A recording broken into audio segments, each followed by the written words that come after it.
Hello दोस्तों, आप सभी का स्वागत है हमारे यूट्यूब चैनल में। आज है 17 जनवरी 2025। आज की जो इम्पोर्टेंट क्वेश्चन बनते हैं करंट अफेयर्स के, वो आज हम बताएंगे। ठीक है, चलिए स्टार्ट करते हैं पहले क्वेश्चन से। तो पहला क्वेश्चन है कि किस राज्य सरकार ने आपातकाल के दौरान किस राज्य सरकार ने आपातकाल के दौरान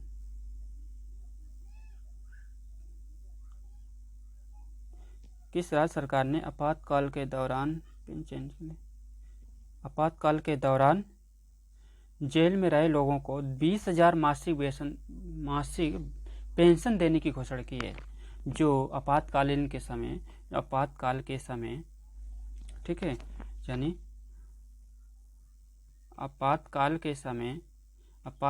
आपातकाल के दौरान जो जेल में रहे हैं, ठीक, जो जेल में रहे आपातकाल के समय, तो उनको क्या बोला सरकार ने कि 20,000 रुपये 20,000 मासिक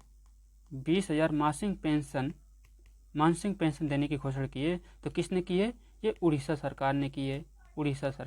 ठीक, ये किसने किया? उड़ीसा ने। ऑप्शन नंबर इसका डी सही हो जाएगा। तो उड़ीसा ने किया। तो उड़ीसा के बारे में देख लेते हैं। तो उड़ीसा के जो सीएम है मोहन चरण मांझी हैं और गवर्नर हैं डॉक्टर हरिबाबू कंभमपति। ठीक है, और इसके उड़ीसा की जो राजधानी है भुवनेश्वर है। और ये उड़ीसा की बात करें तो उड़ीसा किस क्षेत्र में है? तो पूर्वी क्षेत्र में और बंगाल की खाड़ी के तट पर है। ठीक है, इसकी जनसंख्या 1,55,707 वर्ग किलोमीटर है और ये भारत का 8वां सबसे बड़ा राज्य है। ठीक है, तो चलते हैं अगले क्वेश्चन पे। अगला क्वेश्चन है किस भारतीय क्रिकेटर ने हाल ही में सबसे तेज वनडे शतक बनाया है? किस भारतीय महिला क्रिकेटर ने हाल ही में सबसे तेज वनडे शतक बनाया है? ये किसने बनाया है? स्मृति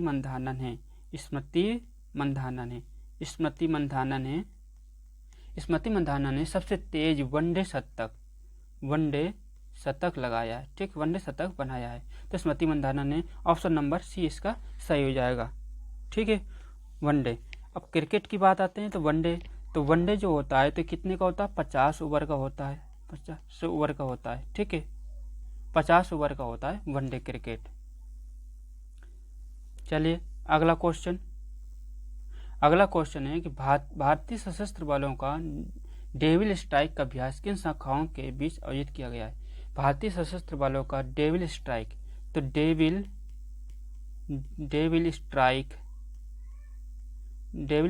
अभ्यास किन शाखाओं के बीच आयोजित किया गया है? तो ये किया गया एक तो सेना के बीच, व एक वायुसेना और विशेष बल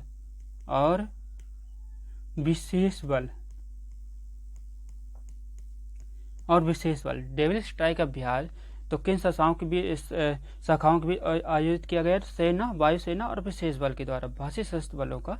तो ऑप्शन नंबर इसका कौन सा हो जाएगा? बी नंबर सही हो जाएगा। चलिए अगला देखते हैं। अगला है किस यूएई आधारित फिनटेक कंपनी ने एनपीसीआई इंटरनेशनल के साथ साझेदारी की है जिससे यूएई में यूपीआई भुगतान प्रणाली को शामिल किया जा सके? अब देखो यूएई तो किसके साथ किया है?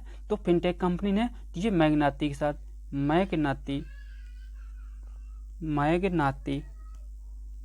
साथ किया है।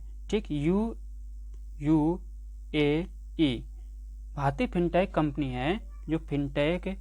जो फिनटेक कंपनी ने एनपीसीआई इंटरनेशनल के साथ साझेदारी की है।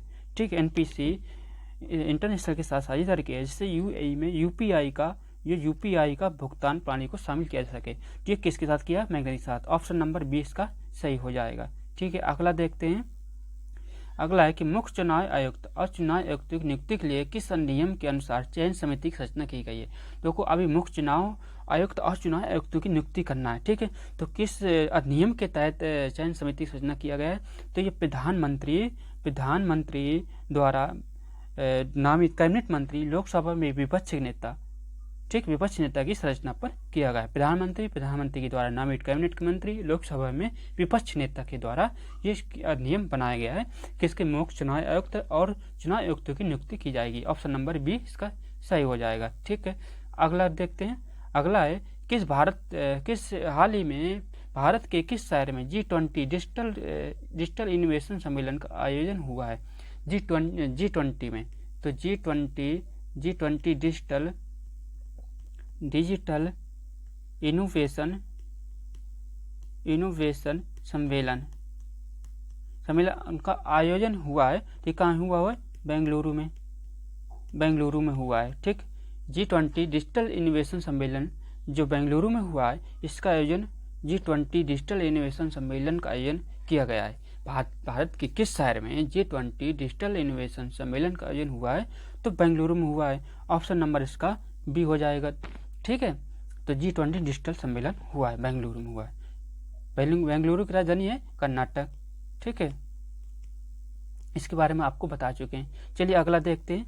अगला है, किस भारतीय बैंक ने पहली बार ग्रीन बॉन्ड जारी करने की घोषणा की है? ये की है ग्रीन बॉन्ड, इसको कई बार डिस्कस कर चुके हैं कि ग्रीन बॉन्ड जारी किया है। किसने जारी किया है? तो एक्सिस बैंक ने,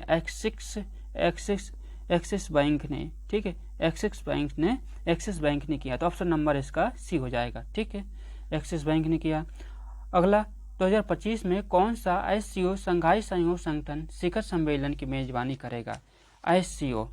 ठीक है, तो ये SCO के बारे में देखते हैं। SCO तो ये किस SCO संघाई सहयोग संगठन के शिखर सम्मेलन की मेजबानी किसके साथ किया है? कौन करेगा? तो कजाकिस्तान करेगा। कजाकिस्तान। ठीक है, कजाकिस्तान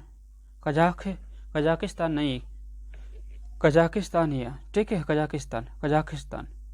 ऑप्शन नंबर इसका डी सही हो जाएगा। ठीक है, तो SCO की बात है तो SCO की स्थापना होती है 15 जून 2001 में। ठीक है, यानी 2001 में स्थापना होती है। 15 जून 2001 में स्थापना होती है SCO की। इसका जो हेडक्वार्टर है संघाई, चीन के संघाई में इसका हेडक्वार्टर है। ठीक है, अगला क्वेश्चन देखते हैं। अगला है किस फिल्म को 2025 में गोल्डन ग्लोब अवार्ड में सर्वश्रेष्ठ विदेशी फिल्म का पुरस्कार मिला है? किस फिल्म को 2025 में गोल्डन ग्लोब अवार्ड सर्वश्रेष्ठ विदेशी फिल्म का पुरस्कार मिला? तो किसको मिला है? तो कोई नहीं है, कोई नई अंतर्राष्ट्रीय फिल्म है। कोई नई अंतर्राष्ट्रीय फिल्म, इनको गोल्डन ग्लोबल अवार्ड में सर्वश्रेष्ठ विदेशी फिल्म का पुरस्कार मिला है। तो ऑप्शन नंबर डी इसका सही हो जाएगा। अगला, भारत सरकार द्वारा हाल ही में घोषित नई शिक्षा नीति का मुख्य उद्देश्य क्या है? अभी कल भी बताए थे कि नई शिक्षा नीति का जो उद्देश्य है वो क्या है? छात्रों में अनुसंधान और नवाचार को बढ़ावा देना। ठीक, ऑप्शन नंबर सी सही हो जाएगा। तो नई शिक्षा नीति में है कि छात्रों में अनुसंधान और नवाचार को बढ़ावा देना। ठीक है, अगला देखते हैं। हाल ही में किस भारतीय राज्य ने स्मार्ट विलेज पहल शुरू की है? तो स्मार्ट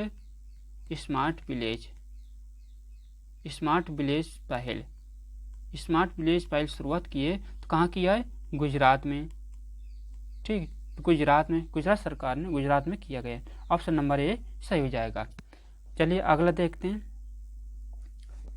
संयुक्त राष्ट्र द्वारा 2025 को किस विषय पर आधारित अंतर्राष्ट्रीय वर्ष घोषित किया गया है? ठीक, 2025 को किस विषय पर अंतर्राष्ट्रीय वर्ष घोषित किया गया है? अभी 2025 का, ठीक है, 2025 का जो है क्या है?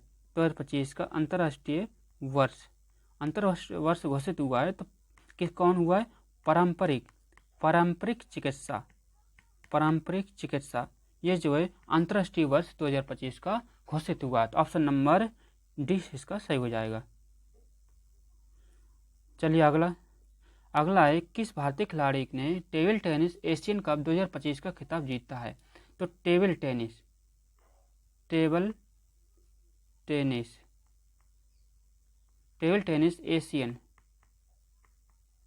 एशियन कप 2025, ठीक, 2025 का खिताब जीता है। तो किसने जीता है? मनिका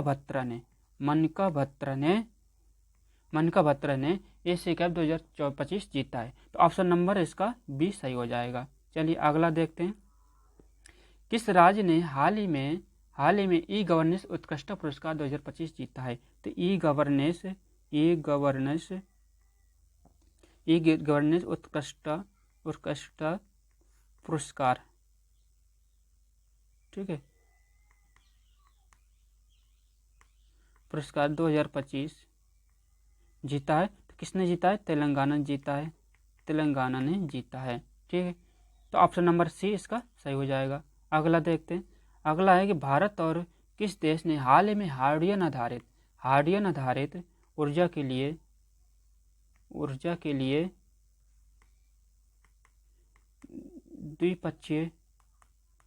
द्विपक्षीय समझौता हुआ है? तो किससे हुआ? जर्मनी के साथ हुआ है। द्विपक्षीय समझौता हुआ है हाइड्रोजन ऊर्जा के लिए, द्विपक्षीय समझौता हुआ है जर्मनी के साथ, ठीक। ऑप्शन नंबर ए सही हो जाएगा, जर्मनी के लिए, ठीक है। तो आज यहीं तक के लिए आप सभी को थैंक्स। चलिए, तो कल फिर मिलते हैं। तो आप सभी लोगों को धन्यवाद। आज का दिन मंगलमय शुभ हो, और हमारे वीडियो को लाइक और सब्सक्राइब करें, ज़्यादा से ज़्यादा लोगों को तक शेयर करें, और जो भी हो त्रुटियाँ उस कमेंट बॉक्स में लिखकर हमें बताएं, हम इसकी पूरी प्रयास करेंगे। धन्यवाद।